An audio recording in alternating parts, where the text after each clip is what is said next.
O livro de Mirdá, capítulo 8.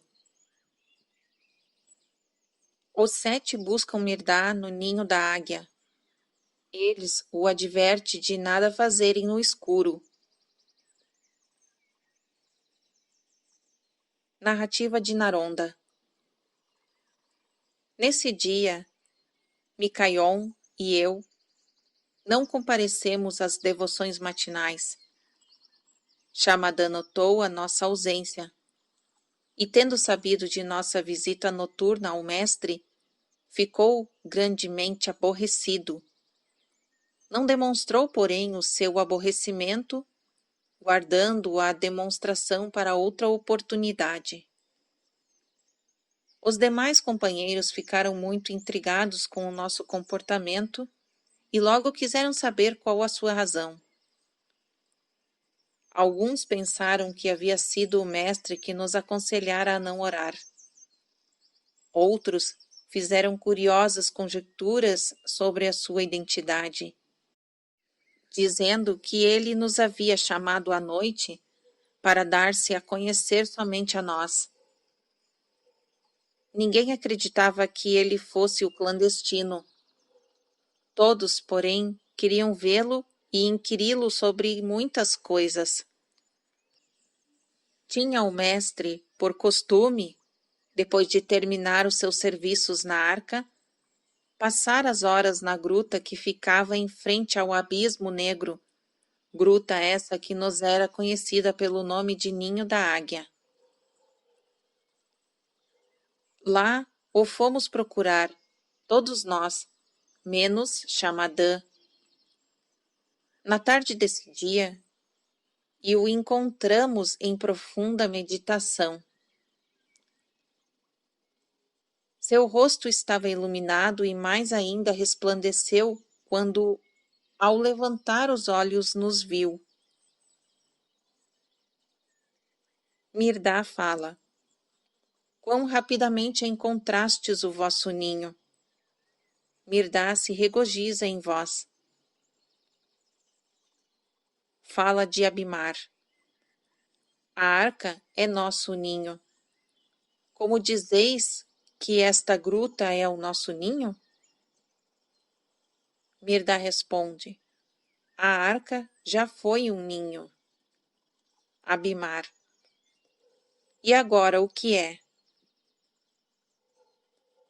Mirdá responde: a toca de uma toupeira, infelizmente.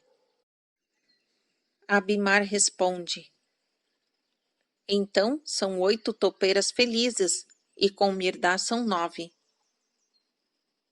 Mirdá diz: como é fácil zombar, e como é difícil compreender. No entanto, a zombaria sempre zomba o zombador.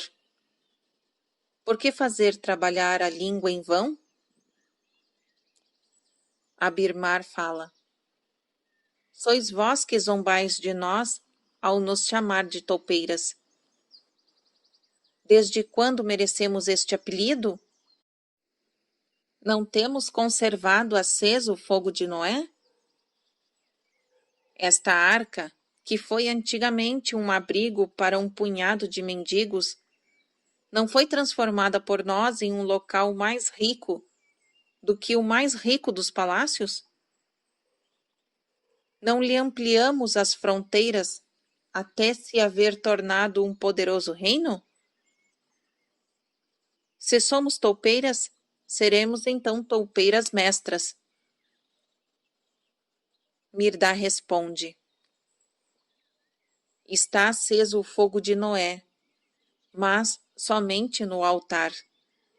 De que vale isso, a não ser que sejais vós mesmos o altar e os vossos corações o óleo e a lenha? A arca está agora sobrecarregada de ouro e prata, e por isso range e joga fortemente, pronta para ir a pique. Antigamente a arca-mãe estava sobrecarregada de vida e não levava peso morto. Por isso as profundidades eram impotentes contra ela. Cuidado com o peso morto, meus companheiros. Tudo é peso morto para o homem que tem firme fé na sua divindade.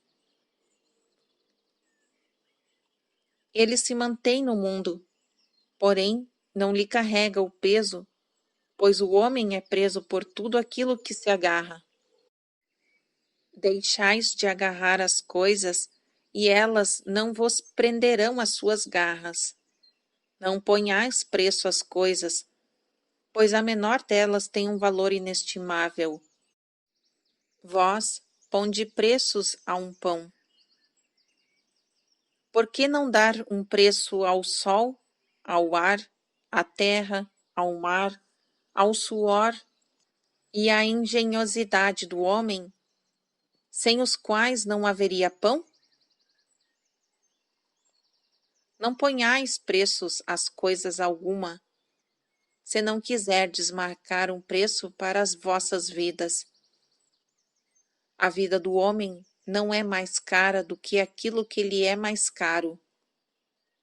Tende cuidado em não considerardes vossa vida, cujo preço é incalculável, tão barata quanto o ouro. Ampliastes em léguas as fronteiras da arca. Mesmo que as tivesse levado até os confins da terra, ainda estarias encerrados e limitados.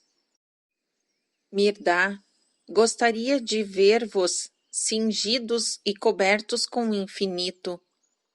O mar não é mais do que uma gota, e, no entanto, não cinge e não cobre a terra? Quão mais infinito o mar é o homem! Não sejais infantis a ponto de medirdes da cabeça aos pés e pensardes que haveis encontrado os seus limites.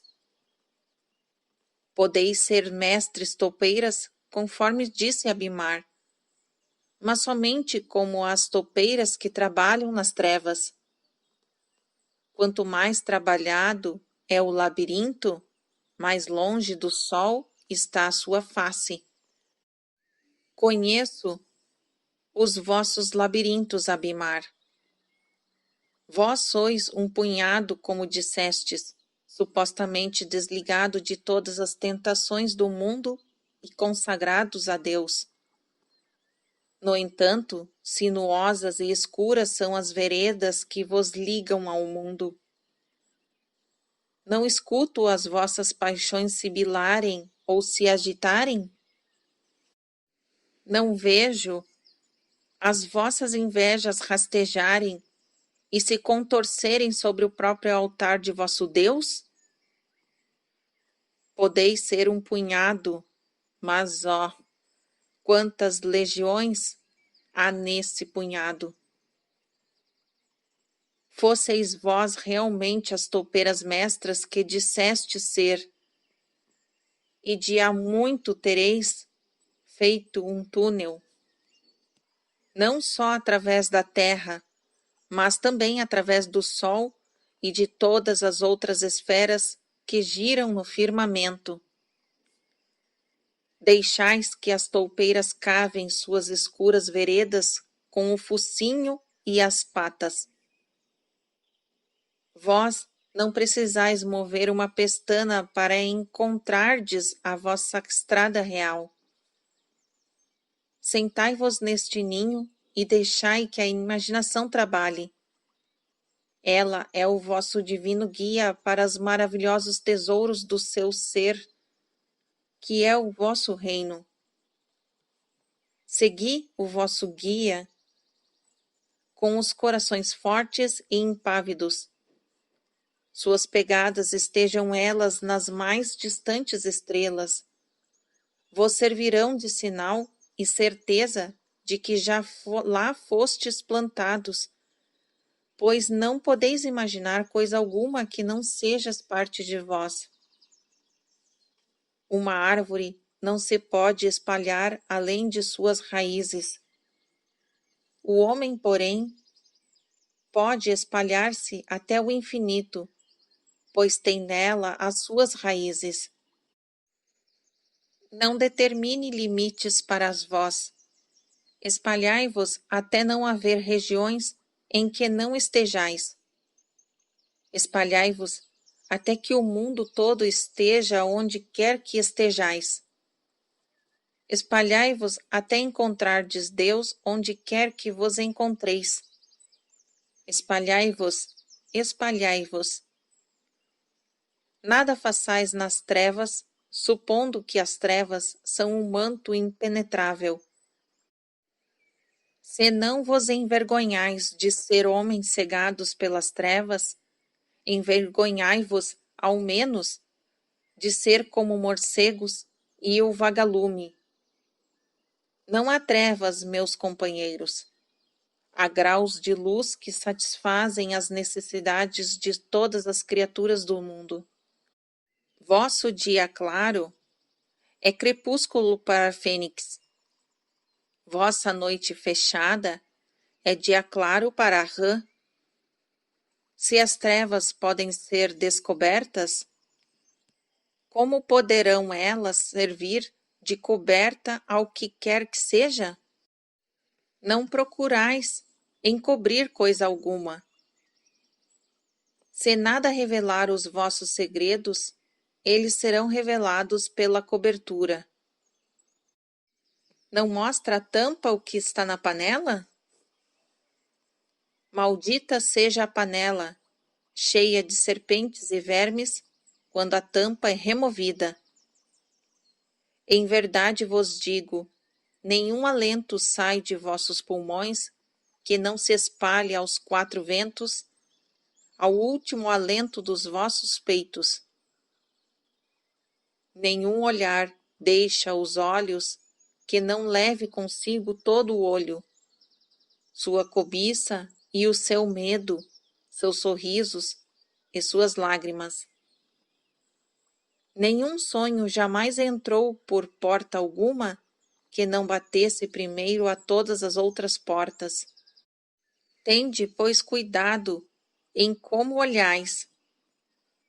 Tende cuidado quanto aos sonhos que deixais entrar ou sair por vossa porta. Se quiserdes, porém, ser livres de cuidados e sofrimentos, Mirdá vos mostrará o caminho.